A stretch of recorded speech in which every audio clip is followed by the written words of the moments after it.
I'm using Vanna to go pick up the kids and run an errand.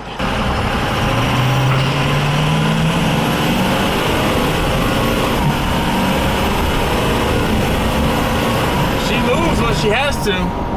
Hey yo, this is Dash. Yeah.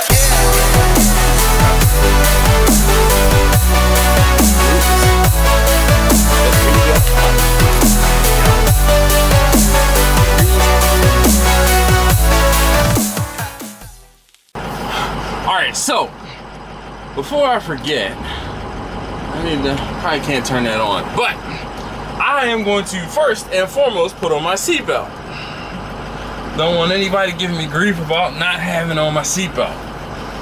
Then, I wanted to talk to you guys about how much it cost for me to get Vanna repaired and exactly what the problem was. Let's see. Okay, I have everything for that, but I gotta go run an errand first, and let's get out the driveway.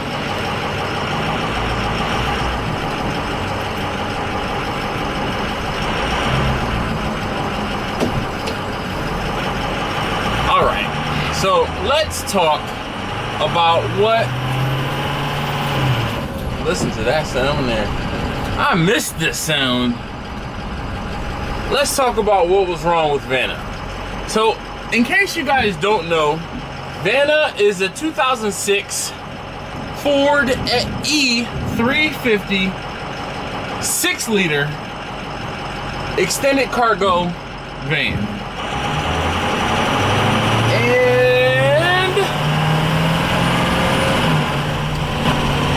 I wanted to talk to you guys about what the problems were, because I've seen a lot of people ask me questions like, well, what was wrong with Vanna in the first place? What was the problem? What was the problem? What was the problem? So in order for me, or before I start explaining what the problem was, I'm going to talk briefly about how the 6-liter Ford works. And this is how it works, how I understand it. So the way I understand it is the diesel or the Power Stroke engines are all fired by, the injectors are fired by hydraulic pressure. And the hydraulic pressure in this particular instance is the engine oil. And from what I understand, the engine oil is used to basically create pressure so that the injectors can be fired via a computer controller. I know this is probably not exactly the way that it works, and forgive me if you are a Ford mechanic or a diesel mechanic and you understand or can explain it better. Please explain it better in the comments down below. The hydraulic pressure builds up along the high pressure oil rail, which is tied into the diesel, the fuel injectors. And from what I understand, there are common problems with the connection tubes from the high pressure oil pump to the high pressure oil rail. Okay, and from, again, what I understand, the high pressure oil rail needs to have or be able to build up a certain amount of pressure in order to fire the injectors. The injectors won't fire unless they have, I think the arbitrary number is like 550 PSI of pressure or more. And then the injectors will stay on, or the injectors will fire. Now, what was happening, or how I was able to drive Vanna before, was because the oil was cold and thick, the oil would eventually build pressure, and that's how it would build up enough pressure to get the injectors fired. Once the injectors fired, it was more or less, it would stay running. Oh man, this is FedEx. Oh shit, I know they're coming to my house. Crap. I got a delivery coming, and I think that's the delivery. Let me double back and head home right now. Shit.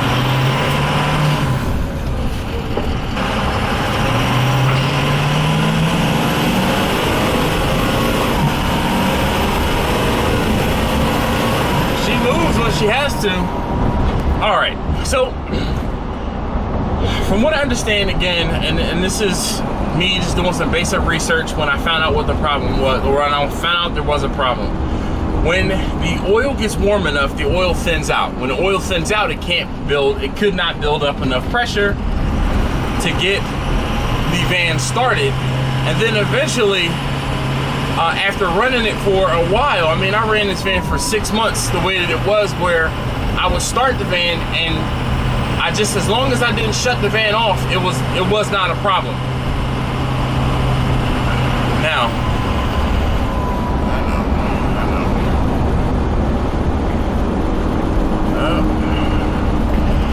FedEx Freight is not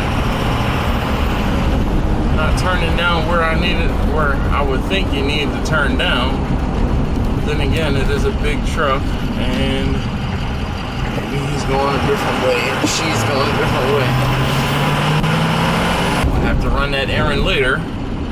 I'm gonna head back home, and then I gotta pick up the kids from school.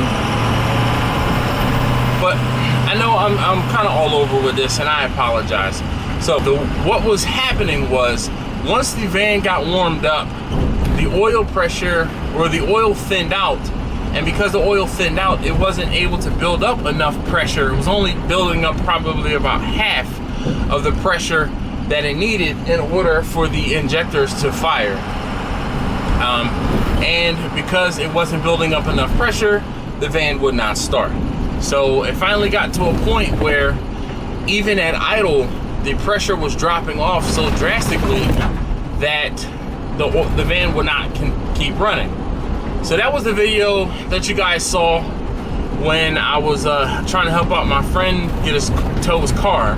Oh man, I don't know if you guys can see the sweat on my shirt, but I have had my fair share of adventure already. So we haven't even gotten the car loaded yet. And of course, because it's so hot, the engine insurance shut off a couple times on me in Vanna, and that's just proof I need to get this thing fixed. I'm almost back home, and when I get back home, I will run down the costs of everything that was involved. The oil pressure is because there was a leak in the high pressure oiling system. The van couldn't build up enough pressure to fire the injectors. Yeah. And because it couldn't build up enough pressure to fire the injectors, the van wouldn't start once it was warm, and then eventually the van wouldn't start at all. I don't see the FedEx truck or anything, but we're just gonna wait for a couple moments.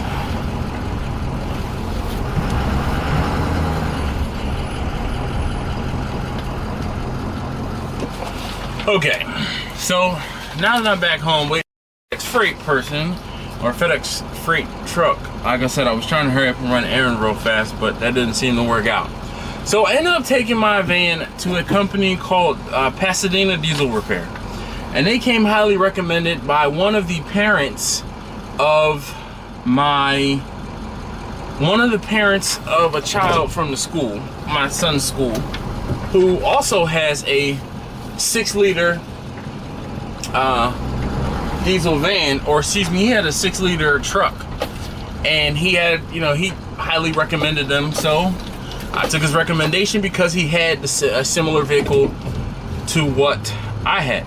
All right, so again, I have a 2006 Ford E350, all right, and it is a 6-liter Power Stroke turbo diesel. Now, the problem was a $22.50 part. Yes, it was a $22.50 part. The good thing is that it was just one of the $22.50 parts. There were a few different things. Once they diagnosed the problem that there was a leak on the driver's side, under the driver's side valve cover in the high pressure oil system, it was determined that it could be one of the O-rings around one of the injectors or one of the dummy plugs or pipes. And it just so happened to be the small down tube, which again was $22.50. Now, in order to replace that $22.50 part, there was 5.5 hours labor at the rate of $110 per hour. Again, 5.5 hours labor or 6 hours labor to replace this part, because they had to. If you guys don't know, in a E350, this is the, I guess it's called the dog box. Not the dog box, the dog house, I don't know. But majority of the engine kind of sits under here. Because the engine sits so, you know, all up in here, underneath of the dash, they had to take this whole thing out, and then they had to drop the motor mount out, take the motor mount out in order to get the engine to fall over on its side enough to be able to get clearance in through here to get the valve cover off. I'm pretty mechanically inclined, but that was just outside of my scope of talents. Like, I've done some things on vehicles like head gaskets, you know, and the like, and I'm also waiting for another package. I see another delivery truck up there, so that's why I keep looking around. But so let's just go through this. 5.5 hours labor at $110, that's $605. The part, the small down tube, was $22.50. Yay, great. I get a phone call and it says, hey, we figured out what the problem was. The problem was X, and we're gonna have to replace it with Y, and your total will be about this. Okay. So then I get another call and it says, hey, we've discovered that when we tried to start the van, the battery seemed to be shot. I knew the batteries were shot because you guys remember, again, in that last video when I was trying to get the van started, I knew I killed the batteries because I kept trying and kept trying and kept trying and kept trying.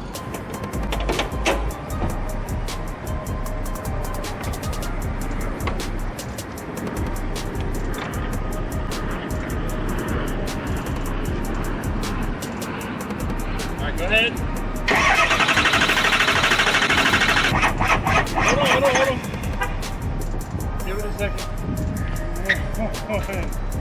Oh.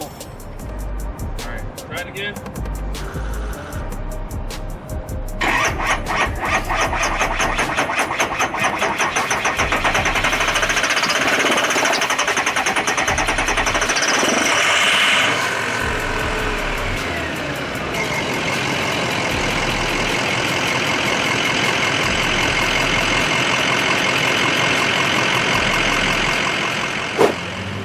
And then that happened.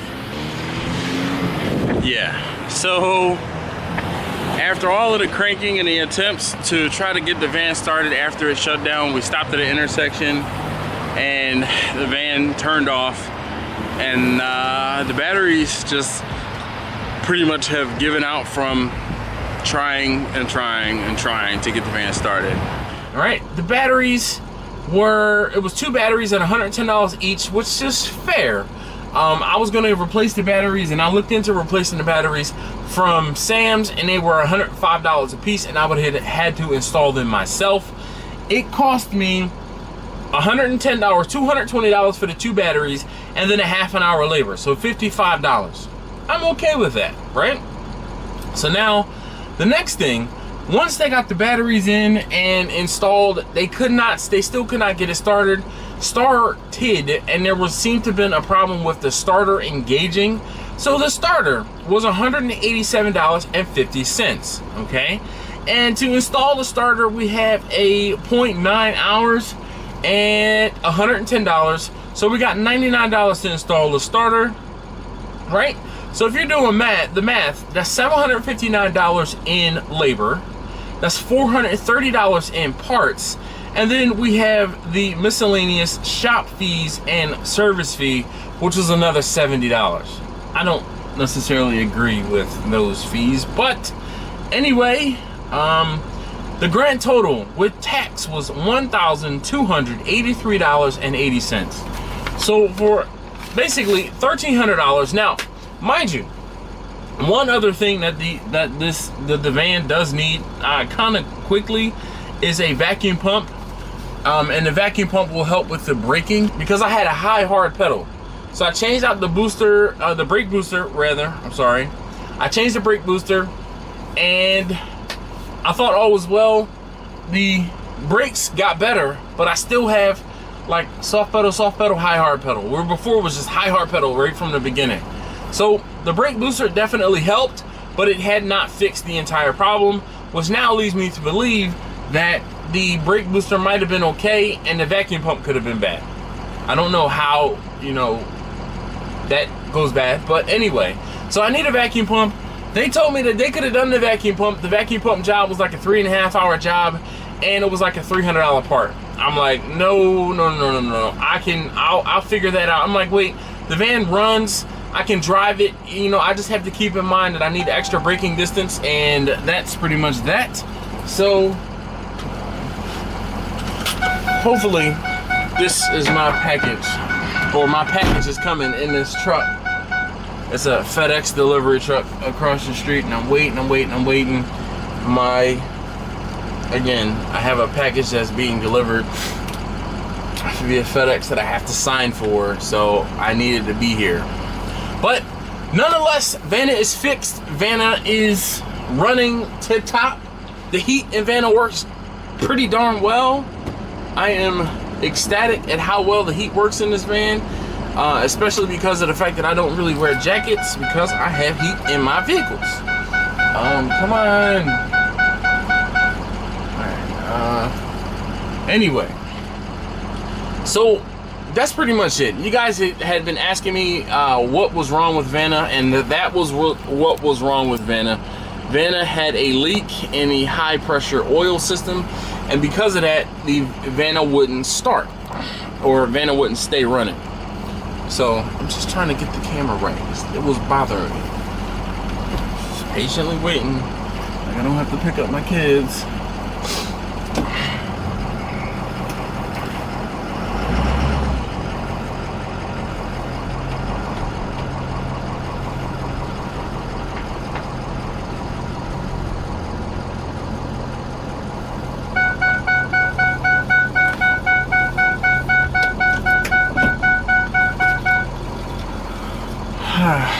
Anyway, interesting. The reason the camera was off was because I was sitting at an angle. Who'd have thunk it? Alright. Anyway, and I'm sitting at an angle still, which is why I'm crooked, but the camera's not. Okay, so hopefully that answers some of you guys' questions. I know it was a few of you guys who had questions as opposed to why I wasn't driving Vanna and what exactly was wrong. And unfortunately, I wasn't able to explain it as nicely as I would have liked. If any of you guys have, you know, obviously you guys, there's some of you guys that know much better than me. Please let this be.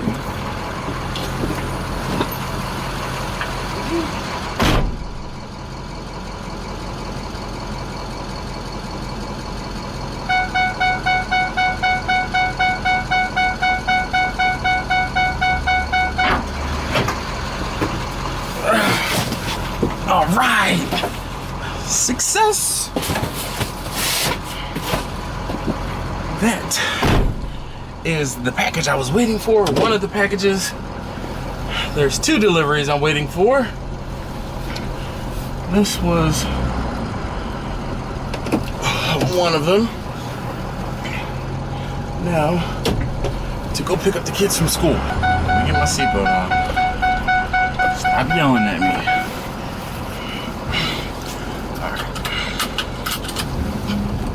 Okay, so I know this video was pretty all over the place, and I hope that you guys, well, I started to say, if there are any of you guys that have 6-liter Fords and would recommend some other things that I need to kind of watch out for or look into doing.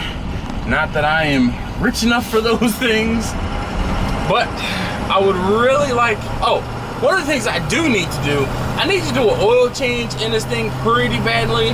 I wanted to let it go to get to an even number. I'm at 155,539 miles. So I'm figuring I'll do an oil change interval of 5,000 miles on this van. I drive my car, I put on average about 100 miles a day on my car, just commuting to and from work, and can easily put 2,500 miles on my car in a month. So I don't do oil changes, but I do oil changes in a 10,000 mile increment or interval on my car. I don't believe I will have to do oil changes as infrequently on this van. I also don't believe I will be driving this van as much to put as many miles on it. Those things being said, I still need to find out what do you guys recommend for oil. I normally run Rotella T6, which is diesel oil, in all of my vehicles, all of my diesel vehicles. So if you guys think that Rotella T6 is fine, I know some of you guys will probably say, oh, you know, get the Ford Powercraft or whatever the Motorcraft oil is and save some money. I kind of, if I'm not doing a 3,000 interval change, I might rather run a full synthetic oil in through Vanna as opposed to a conventional. But some of you guys who have these vehicles and have done oil changes and the maintenance on them, you might know better than me. So leave a comment down below with what your suggestions are, and I will take them under advisement. So I want to say thank you guys so very much again, as always. Hey, there's Bob, my arborist. Man, whew, coming to a stop. Ooh, boy. All right, thank you guys again, as always, for watching. If you haven't already, please do subscribe. I'd greatly appreciate it. Leave a comment down below, again, helping me out with what oil I should use in Vanna when I do the oil change soon. And make sure you turn the notification bell on so you can be notified whenever these videos go live. And also, the notification bell will alert you to when I do the live stream. If you haven't already or don't know, the live streams happen on Wednesday nights at 9 p.m. Eastern time. And lastly, thank you again, as always. I'll see you guys next time.